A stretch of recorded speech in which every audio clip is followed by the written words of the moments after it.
अस्सलाम वालेकुम। आज हम मेंडल की हिस्ट्री और मेंडल के लॉ पढ़ेंगे।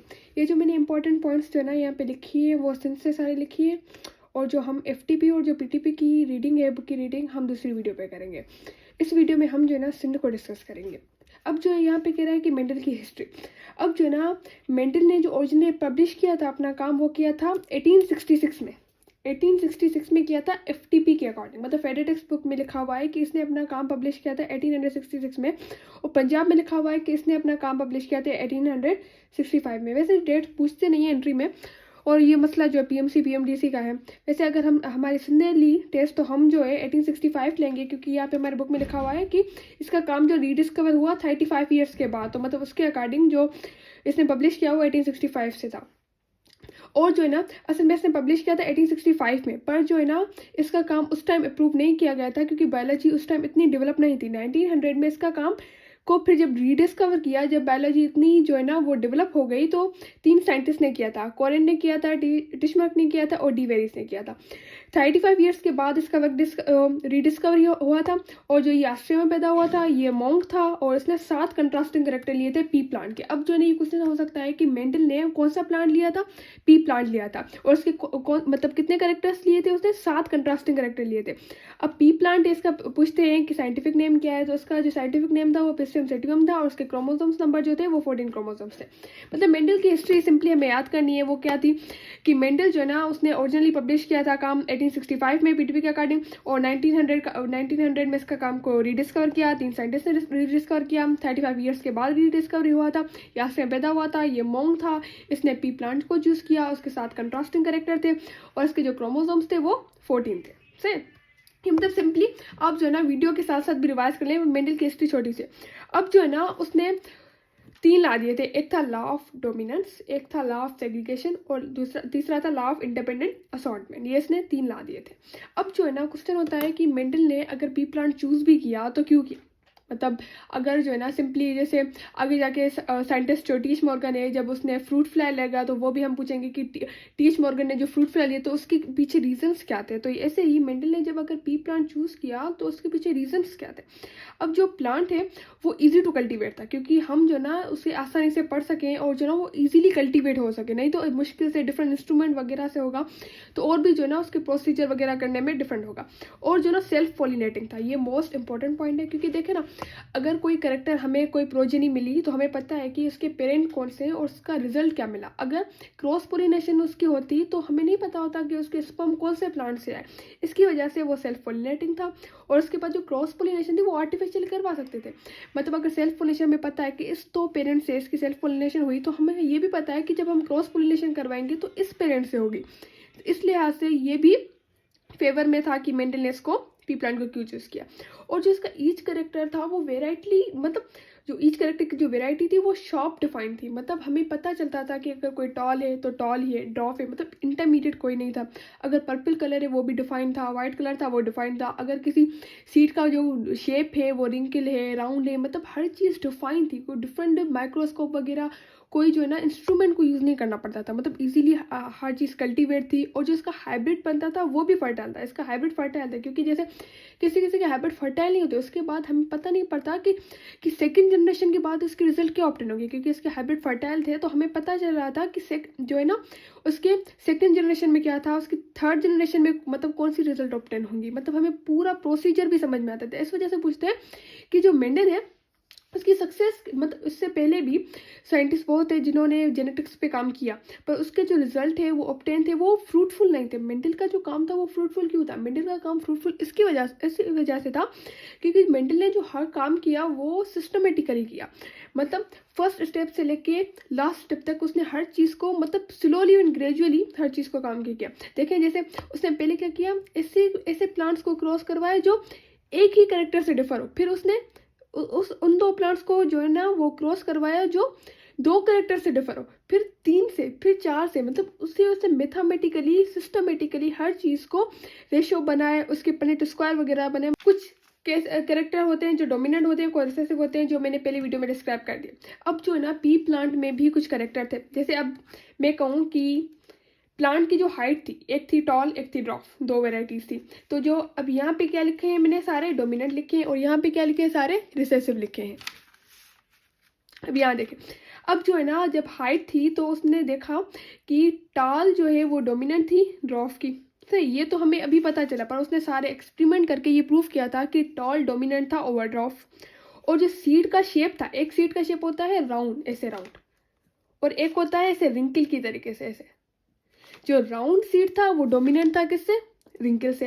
अब जो येलो कोटिलेडोन, मतलब जो सीड का कलर था, ये जो येलो था वो डोमिनेंट था ग्रीन कोटिलेडोन से। और जो फ्लावर था, फ्लावर का जो कलर पर्पल था वो डोमिनेंट था वाइट फ्लावर से। और जो पोड था, मतलब पोड जैसे जिसके अंदर मटन के दाने होते हैं ऐसे, ये जो पोड है, पोड का जो स्मूथ पोड था वो डोमिनेंट था कंस्ट्रक्टेड पोर्ट से। जो ग्रीन पोर्ट था वो डोमिनेंट था येलो पोर्ट से। जो ग्रीन पोर्ट था वो डोमिनेंट था, पर जो सीड है येलो वो डोमिनेंट है। यहाँ पे पोर्ट ग्रीन डोमिनेंट है। अब जो एक्सियल फ्लावर है वो डोमिनेंट था टर्मिनल फ्लावर से। अब एक्सियल फ्लावर क्या होता है? एक्सियल फ्लावर ये देखें, ये प्लांट है, और यहाँ पे अगर इसकी ग्रोथ साइड वाइज हो तो इसे कहते हैं एक्सियल फ्लावर, अगर टिप पे हो तो इसे हम कहते हैं टर्मिनल फ्लावर। तो मतलब एक्सियल फ्लावर डोमिनेंट था टर्मिनल फ्लावर से। मतलब अगर हम कहें कि फ्लावर के दो सिर्फ कैरेक्टर है, एक उसका कलर और एक इसकी पोजीशन, मतलब दो फ्लावर के उसने कैरेक्टर लिए, एक उसकी फ्लावर का कलर और दूसरा फ्लावर की पोजीशन। और अगर मैं पोर्ट पे कहूँ तो पोर्ट के भी दो हैं, ये देखें। एक जो है ना उसकी शेप कौन सी थी, मतलब स्मूथ था या कंस्ट्रक्टेड था, और दूसरा उसका कलर क्या था। और जो अगर मैं सीड का कहूँ तो सीड के भी दो हैं, एक उसकी शेप क्या है और दूसरी उसकी कलर क्या है। मतलब सीड के भी दो हैं, फ्लावर के भी दो हैं, पोड के भी दो हैं। देखें, सीड के दो हैं, एक उसका शेप क्या है, दूसरा उसका कलर क्या है। राउंड सीड डोमिनेंट है, और जो अगर मैं उसका कलर कहूँ तो येलो जो है उसका डोमिनेंट है, येलो कलर डोमिनेंट है ओवर ग्रीन से। अब मतलब वीडियो के साथ साथ याद करते थे। अगर मैं कहूँ कि फ्लावर की एक जो है ना पर्पल फ्लावर, मतलब उसकी कलर पर्पल फ्लावर डोमिनेंट होता है, और दूसरी उसकी पोजिशन एक्सियल डोमिनेंट होती है टर्मिनल से। अब जो है ना पोर्ट के, अब स्मूथ पोर्ट, एक जो इसका शेप है स्मूथ पोर्ट डोमिनेंट होता है किससे? कंस्ट्रक्टेड पोर्ट से, और जो इसका कलर था ग्रीन पोर्ट डोमिनेंट होता है येलो पोर्ट से। ठीक है, अब जो है ना अगर मैंने ये भी बता दिया कि डोमिनेंट कौन सा, रिसेसिव कौन सा। अब जो इसके लॉ थे, अब 3 लॉ थे। एक उसने दिया था लॉ ऑफ डोमिनेंस जो मैंने डिस्क्राइब किया, दूसरा उसने दिया था लॉ ऑफ सेग्रीगेशन, और तीसरा दिया था उसने लॉ ऑफ इंडिपेंडेंट असॉर्टमेंट। ये उसने दिए कौन से थे? मतलब क्रॉस करवा के, मोनोहाइब्रिड क्रॉस करवा के, डायहाइब्रिड क्रॉस करवा के उसने ये कंक्लूजन निकाले थे, जो कंक्लूजन अभी हम पढ़ रहे हैं। Law of dominance. अब जो है ना हर करेक्टर को, मेंडल के अकॉर्डिंग हर करेक्टर को कंट्रोल करने के लिए फैक्टर होता है। मेंडल इसको फैक्टर करा था, पर आज की दुनिया में हम इसे कहते हैं जीन। इसका नाम किसने दिया था? जोहानसन ने दिया था। अब जो है उसके अकॉर्डिंग मेंडल, मतलब मेंडल के अकॉर्डिंग, अब मेंडल के अकॉर्डिंग जो हर करेक्टर को कंट्रोल करने वाला है वो फैक्टर है। जैसे मैं कहूँ कि किसी प्लांट की हाइट है, तो किसी प्लांट की हाइट है, ये करेक्टर है, इसको रेगुलेट करने वाला कौन था? एक फैक्टर था। उसने कहा कि हाइट है तो इसको रेगुलेट करने वाला एक फैक्टर होता है। किसी फ्लावर है, उसका कोई कलर है, तो उसे कंट्रोल करने वाला भी कोई फैक्टर है। मतलब कोई भी चीज़ ऐसे ही नहीं हो रही, किसी को कंट्रोल करने वाले फैक्टर है। उसके अकॉर्डिंग फैक्टर अकर होते हैं पेयर में, एक मदर से आता है, एक फादर से आता है। मतलब हर करेक्टर को कंट्रोल कौन करता है? फैक्टर करता है, और ये फैक्टर अकर होते हैं पेयर में। और उसके अकॉर्डिंग कि अगर डिसिमिलर पेयर हो, सपोज करें जैसे मैंने पहले वीडियो में एग्जांपल दिया था कि किसी पर्सन के पास मदर से ब्लैक आई कलर करने वाला जीन हो और फादर से ब्लू आई कलर करने वाला जीन हो, तो उसके पास डिसिमिलर पेयर आ गए। ये देखें, सपोज करें ये दो होमोलोगस क्रोमोसोम्स से मैंने बताए थे। अब जो है ना मदर से इसके पास ब्लैक आई कलर करने वाला जीन आ गया, और फादर से इसे ब्लू आई कलर करने वाला जीन आ गया, तो उसके पास दोनों आ गए। तो मतलब डिसिमिलर पेयर में क्या, डिसिमिलर पेयर में उसके अकॉर्डिंग एक फुली डोमिनेंट होगा और दूसरा फुली रिसेसिव होगा। मतलब एक फुली डोमिनेट करेगा और दूसरा फुली मतलब जो है ना छुप जाएगा, और उसको जो है ना मतलब जो डोमिनेंट है उसको मास्क कर देगा। ये तीनों स्टेटमेंट है कि हर करेक्टर को कंट्रोल करने वाला फैक्टर होता है, और फैक्टर पेयर में एग्जिस्ट करते हैं। और अगर डिसिमिलर पेयर हो तो एक डोमिनेट करेगा और दूसरा रिसेसिव होगा। अब जो है ना इसके एक्सेप्शन क्या है, कभी कभी होते हैं हमें स्टेटमेंट पता होती है, हमें जो है ना उसके एक्सेप्शन मेंडेल्स के क्लास साथ में पढ़ते हैं ना, तो हमें पता नहीं होता तो किस ला के कौन सा एक्सेप्शन है। तो अब मैंने स्टेटमेंट जब बता दी तो हम जो है इसके एक्सेप्शन को भी डिटेल में डिस्क्राइब करेंगे। पर जो ना अभी मैं बता दे रही हूँ कि जो इसका एक्सेप्शन है, एक इनकम्प्लीट डोमिनेंस, दूसरा है कोडोमिनेंस, और तीसरा है मल्टीपल एलिलिज्म। अब जो है हम पढ़ेंगे लॉ ऑफ सेग्रीगेशन। अब सेम एग्जांपल को यहाँ से डिफाइन करते हैं। इसके अकॉर्डिंग ड्यूरिंग गेमेट फॉर्मेशन, जब गेमेट की फॉर्मेशन होती है तो alleles of a gene separate and form pure of gametes, and pure gametes also called purity of gametes. अब ये देखें, सपोज करें कि ये जो पर्सन है, ये जो बेबी है, उसके पास मदर से ब्लैक आई कलर करने वाला जीन आ गया और फादर से ब्लू आई कलर करने वाला जीन आ गया। तो जब ये बच्चा बड़ा होगा और उसकी गेमेट की फॉर्मेशन होगी, तो जब गेमेट बनेंगे तो अगर ये पर्सन की बॉडी में है तो ना ही ब्लैक को इफेक्ट करेगा ब्लू पे, ना ही ब्लू अफेक्ट करेगा ब्लैक पे। ये ऐसे नहीं होगा कि ब्लू जो है जीन है वो ब्लैक जीन को ख़त्म कर दे, या ब्लैक जीन है ब्लू को ख़त्म कर दे। मतलब इन दोनों का कोई फ़र्क नहीं पड़ेगा, ना ही वो मिक्स हो जाएंगे। जैसे मैं कहूँ कि ब्लैक और ब्लू दोनों मिक्स हो जाएंगे, ऐसे मिक्स ना ही कोई मिक्स होगा, ना ही दोनों कोई अफेक्ट करेंगे, जैसे है वैसे ही होंगे। पर ब्लैक बस डोमिनेंट हो जाएगा अगर ब्लैक डोमिनेंट है तो। पर जब इस बच्चे की गेमेट की फॉर्मेशन होगी, तो सपोज करें इसके दो गेमेट बन रहे हैं, तो एक गेमेट में अगर ब्लैक कलर करने वाला आ जाएगा तो दूसरे गेमेट में ब्लू कलर करने वाला आ जाएगा। मतलब जब गेमेट की फॉर्मेशन आएगी, क्योंकि किसी भी सेल में 46 क्रोमोसोम्स होते हैं, और जब गेमेट की फॉर्मेशन आ जाती है तो 23 और 23 हो जाते हैं।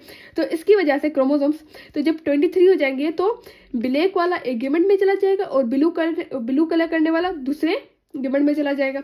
तो मतलब एक ही गेमेट में किसी भी जीन का एक ही अलील होगा। जैसे हमने कहा था ना, जीन के 2 अलील होते हैं, 2 वैरायटी होते हैं। सपोज करें जैसे एक ब्लैक है तो ब्लू है, तो एक गेमेट में सिर्फ एक ही वैरायटी जाएगी। ऐसे नहीं होगा कि एक ही गेमेट में 2 ही वैरायटी चली जाए, मतलब ब्लैक भी आ जाए ब्लू भी आ जाए। मतलब एक ही जीन, एक ही गेमेट में एक जीन की एक ही वैरायटी जाएगी, मतलब गेमेट प्योर होगा, उसका मिक्सचर नहीं होगा। मतलब इसकी वजह से हम इसे कहते हैं प्योरिटी ऑफ गेमेट्स, मतलब लॉ ऑफ सेग्रीगेशन। सेग्रीगेशन का मकसद क्या होता है? सेपरेशन। मतलब जो जीन्स के जो अलील्स हैं वो सेपरेट हो जाते हैं गेमेट्स की फॉर्मेशन में। जैसे आई कलर का है वो जीन, जो आई कलर का जीन है उसके 2 अलील्स है जो ब्लैक और ब्लू वाले सेपरेट हो जाते हैं गेमेट्स की फॉर्मेशन की वजह से। एक गेमेट में अगर ब्लू कलर करने वाला चला गया तो दूसरे गेमेट में ब्लैक कलर करने वाला चला गया। तो मतलब गेमेट की फॉर्मेशन में जीन के दो अलील्स या 3 जो भी होंगे, जैसे हम मल्टीपल अलील्स में पढ़ेंगे, पर अगर में हम ह्यूमन की करें जो वो होते हैं डिप्लॉयड होते हैं, तो उसके जो 2 अलील्स होते हैं तो गेमेट की फॉर्मेशन में एक उसमें गेमेट में चला जाएगा, दूसरे गेमेट में चला जाएगा। और इसकी अगर मैं एक्सेप्शन कहूँ, इसकी कोई एक्सेप्शन नहीं है, ये यूनिवर्सल लॉ है। अब जो मैं कहूँ कि लॉ ऑफ इंटरपेंडेंट असॉर्टमेंट क्या है, लॉ ऑफ इंटरपेंडेंट असॉर्टमेंट के according member of one pair of genes segregate independently of other pair. अब जो ना ये क्या कह रहा है, ये देखें, सपोज करें कि एक जीन का पेयर है और यहाँ पे दूसरे जीन का पेयर है। सपोज करें ये क्रोमोसोम है, ये क्रोमोसोम से। अब जो ना इसको मैं एक एग्जांपल से डिफाइन करती हूँ। एक हम जो पी प्लांट का लेते हैं, पी प्लांट का जैसे हमने सीड का लिया था ना, सीड का कलर येलो और दूसरा ग्रीन था, और जो शेप था एक था राउंड और दूसरा था रिंकल। अब जो है ना, सपोज करें ये 2 होमोलोगस क्रोमोसोम से, ये 2 होमोलोगस क्रोमोसोम से, तो यहाँ पे अगर येलो कलर करने वाला है, क्योंकि अगर येलो डोमिनेंट है इसकी वजह से हम इसको कैपिटल में लिखते हैं, और जो ग्रीन है वो से हम स्मॉल वाई से लिखते हैं ऐसे। अब जो है एक यहाँ पे अगर राउंड है, सपोज करें कैपिटल आर लिख रहे हैं, और जो है रिंकल है उसे हम स्मॉल आर लिख रहे हैं।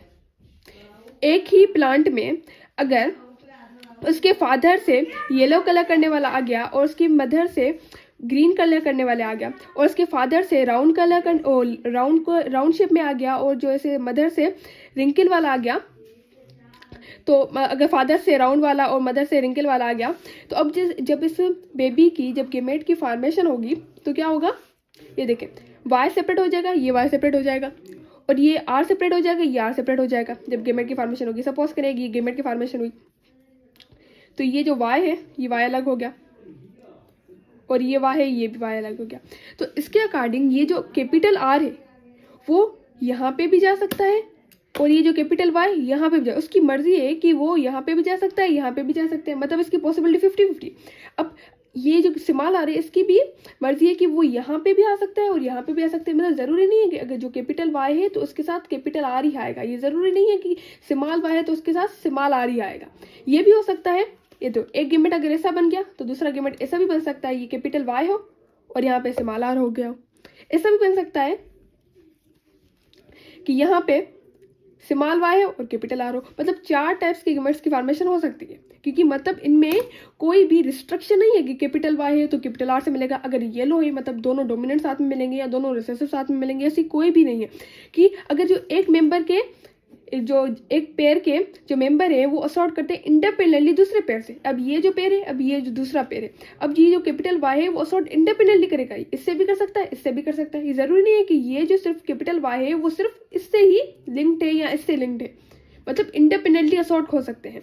ये था मेंडल का दूसरा लॉ, जिसे कहते हैं हम लॉ ऑफ इंडिपेंडेंट असॉर्टमेंट। इसको हम दोबारा पढ़ते हैं। ये देखें, member of one pair of gene, जो मेंबर थे वन पेयर ऑफ जीन के, member one pair of gene segregate independently of other pair, independently assort हो सकते हैं, इंडिपेंडेंटली जो है वो पेयर अप हो सकते हैं। इससे भी हो सकता है, इससे भी हो सकता है, कैपिटल वाई कैपिटल आर से भी हो सकता है, कैपिटल स्मॉल आर से भी हो सकता है। उसकी जो एक्सेप्शन थी वो जीन लिंकेज थी, जो हम डिटेल में पढ़ेंगे। अब जो है ना, अब जो लॉ ऑफ डोमिनेंस हो गया, लॉ ऑफ सेग्रीगेशन हो गया, लॉ ऑफ इंडिपेंडेंट असॉर्टमेंट हो गया। हाँ, एक जो बात रह गई थी वो था फिनोटाइप और जीनोटाइप। ये देखें, सपोज करें एक प्लांट है, उसके फ्लावर का कलर सपोज करें येलो है, तो जो उसका कलर है किसी भी चीज़ की एक्सप्रेशन, सपोज करें मैं कह रही हूँ कि कोई प्लांट है टॉल, ये इसका फिनोटाइप है, मतलब येलो जो कलर है वो इसकी फ्लावर का कलर है। सपोज करें मैं कहूँ कि जो है इसका जो सीड है वो राउंड है, ये इसकी फिनोटाइप। पर इसकी जीनोटाइप क्या है, उसका जेनेटिक मेकअप क्या है, वो होमोजाइगस है इसके लिए या इसके लिए हेट्रोजाइगस है, उसकी जीन्स की अरेंजमेंट क्या है, वो कैपिटल वाई है या स्मॉल वाई है, मतलब उसकी जीन्स की अरेंजमेंट क्या है, होमोजाइगस है हेट्रोजाइगस है। जैसे सपोज करें ये येलो है, अगर मैं कहूँ पी प्लांट, अगर मैं पी प्लांट का जो सीड कहूँ वो येलो है, ये इसका फिनोटाइप है, पर उसकी जीनोटाइप क्या है, उसकी जीन्स का क्या है, दोनों कैपिटल वाई है, तो मतलब ये क्या है, इसका जीनोटाइप। या सपोज करें ये ग्रीन है तो दोनों इसकी स्मॉल वाई है, तो मतलब इसकी जीन का मेकअप क्या है, ये जीनोटाइप हो गया, और उसकी जो अपीयरेंस क्या है वो उसे कहते हैं फिनोटाइप है।